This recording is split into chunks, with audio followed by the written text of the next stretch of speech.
Hello mga bebe! For today's video, ayan, samahan niyo akong magluto ng mashbus. Sabado na naman, may bisita tayo. Ayan, nililinis natin ang manok. Tinatanggal natin yung taba niya, yung skin. Nilagyan ng asin, imamarinate natin ng asin at ng paminta. Ayan, mga bebe. At pagkatapos, ipipirito natin. Ilulublob natin sa harina. Ayan, mga bebe. Ang ating cooking show. Mashbus. Ayan, inaalog natin ng konting harina. At ilalagay na natin sa ating kumukulong langis. Ingat lang po mga bebe. Baka tayo matilansikan sa dami niyan lulutuin. Ilang piraso po yan, 3 balot po yan. Pero yung iba maliliit. Pero yung maliliit ipinirito ko na lang para sa mga kadama. Ayan, ating biling-bilingin. Konting golden brown lang yan. Ang piritos kasi ano pa yan. Ganyan lang po ang ating pagkapiritos. Ayan, mga bebe. Naghahango na ang inyong bebe. Magaling na po tayo, mga bebe. At tayo'y isang linggong may sakit. Ayan, natapos na po natin piritosin lahat. Ganyan lang po ang pagkapirito. Blooming na blooming ang inyong bebe diyan. Ayan. Oh, pinakita. Dami. Ayan. Maggigisa na po tayo ng maraming sibuyas. Siguro 1 kilo yung ginayat natin na yan. Sibuyas. Kailangan po maraming sibuyas sa mashbush. Lemon powder, yung black. Yung lemon na black. Ano yan? Yung maasim? Ano nga yan? Nakalimutan ko. Nalimutan. Paminta. Ayan, tinaktakan ng paminta. At ng ating mga seasoning. Ayan. Cumin yan, mga bebe. Konti lang. 1 kutsarita lang. At ayan, ang ating cinnamon, yung cardamom seed, yung star anise, at saka yung, anong English sa papako? Ayan, mga bebe. Baka tayo yung mapagalitan ni Meta sa ating pagbo-voice. Ayan, mga bebe. Halo-haloin, mix-mix para lumasa sa ating chicken legs. Ayan, nilagay na po natin. Wala po tayong parsley, wala po tayong Ayan, yung dahon na lang po na yan na green onion. O, ayan, magsasaing na po tayo. Naglagay na po tayo ng tubig, ng laurel, ng pamintang buo, at ng mga yung pako. Yung, ano yan?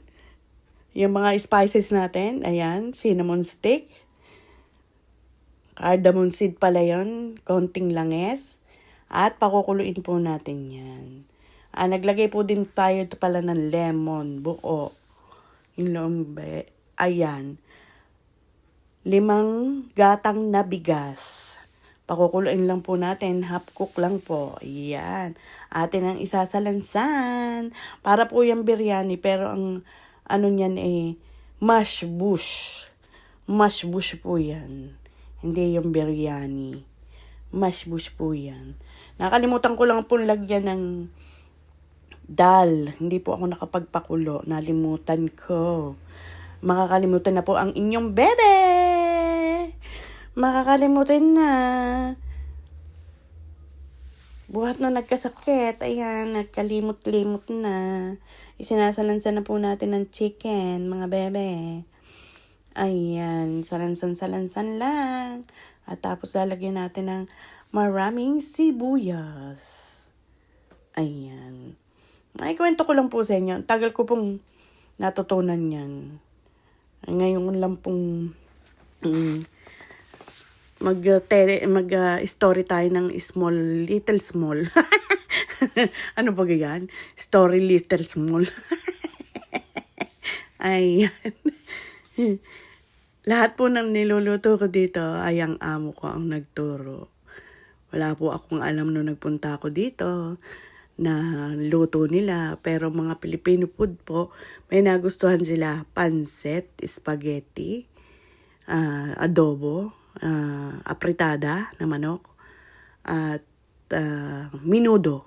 Nagustuhan nila yon. Yung pinakagusto nila, ayan, nilagyan po natin ng annatto seed para pampakulay. Ang ganda po ng kulay niyan. May orange at may yellow. Ang galing.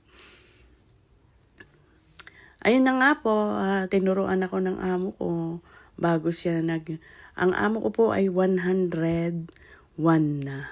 Ang anak niyang kasama ay 73 na. Maedad pa sa nanay ko. Pero ang ganda niya, dalagang matandang dalaga. Ayan po. May nakikialam pong kung isang kamay dyan. Naglalagay po siya ng toothpick para may tanda, para alam ko kung saan ko sasandukin. Mamaya yung mga manok kasi lalambot yan ay madudurog. Hindi magandang ilagay sa plate. Yan, ang huli nating layer. Lagyan na po natin yan ng kulay sa ibabaw. Kagaya nga po ng sabi ko, wala akong parsley at yung isang parang pine tree. Ano nga pangalan nun? Parang Del ba? Del ang tawag doon. Pampabango. Yan, nilagyan na po natin ng pampakulay sa ibabaw. Loyang dilaw at saka yung pampakulay sa atin sa lugaw. Ano nga yun? Cardamom? Hindi cardamom. Ay, nakakalimutan na ng bebe. Paano nyo maintindihan? Pagluluto niyan. Ayan po, ang kulay ng ating buhay. Ayan po, yung dahon po na yan. Yung mahal po dito. Pero sa Pilipinas, mura lang. Ayan, ilalagay na po natin sa oven ng 2 oras. Isinalang ko po yan ng 11:30 at hahanguin niya ng 1:30. Ilang oras po yun? Sa 2.5? 11:30, 12:30, 1:30, 2.5. Ayan na po ang kinalabasan niya. Ang ganda ng kulay. Yan po ang gusto kong kulay. May white, may orange, at may yellow. Tapos may black pa. Yung sibuyas at saka yung manok. Kasi nilagyan po natin ng powder na lemon powder, kaya po yan nagkaroon ng Ayan, sinandok na po natin. Buo-buo po. Maganda po yung tinatandaan yan. Buo-buo po nakukuha yung ating mga hita ng manok para hindi durog. Magandang hihain sa ating amo. Ang sabi po ng amo ko, "Thank you, Shally. Ang sarap ng luto mo." Ayan, mga bebe, thank you for watching. Bye! Bukas uli!